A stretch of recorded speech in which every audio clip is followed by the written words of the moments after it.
રાજ્ય શાળા સંચાલક મંડળની મહત્વની માંગ ગ્રાન્ટેડ શાળાઓ માટે અગ્નિશામક સાધનો વસાવી આપવા માટેની રજૂઆત કરવામાં આવી। ફાયર સેફટી અને ગ્રાન્ટેડ શાળાઓને ખર્ચ ઊંચો હોવાથી આ માંગ કરવામાં આવી છે। ફાયર સેફટી માટે 2 થી 10 લાખ સુધીનો ખર્ચ થતો હોવાથી ગ્રાન્ટ ન હોવાના કારણે શાળાઓ વિકટ સ્થિતિમાં હોવાનું મંડળે દાવો કર્યો, જેથી શાળા સંચાલક મંડળની બેઠકમાં ઠરાવ કરી રાજ્ય સરકાર સમક્ષ માંગ કરવામાં આવી છે।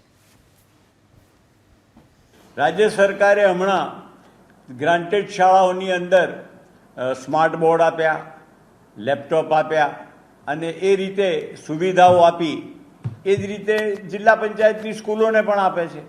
તો અમે રાજ્ય સરકાર પાસે અમારો એક ઠરાવ મોકલ્યો છે કે ભાઈ અમારી શાળાઓ પાસે આર્થિક સગવડ ન હોવાથી અને અમે અમારા બાળકોની સલામતી માટે આપને વિનંતી કરીએ છીએ કે જેમ અમને અન્ય સાધનો આપો છો, શૈક્ષણિક સાધન, એ રીતે અમારી શાળાઓમાં અગ્નિશામક સાધનો પણ આપ વસાવી આપો, જેથી કરીને, કારણ કે સ્વાભાવિક છે કે 3 લાખથી માંડીને 10 લાખના ખર્ચ છે। એટલે રાજ્ય સરકારને અમે વિનંતી કરી છે, ઠરાવ કરીને આપ્યો છે અને રૂબરૂ આજે મળવાના છે।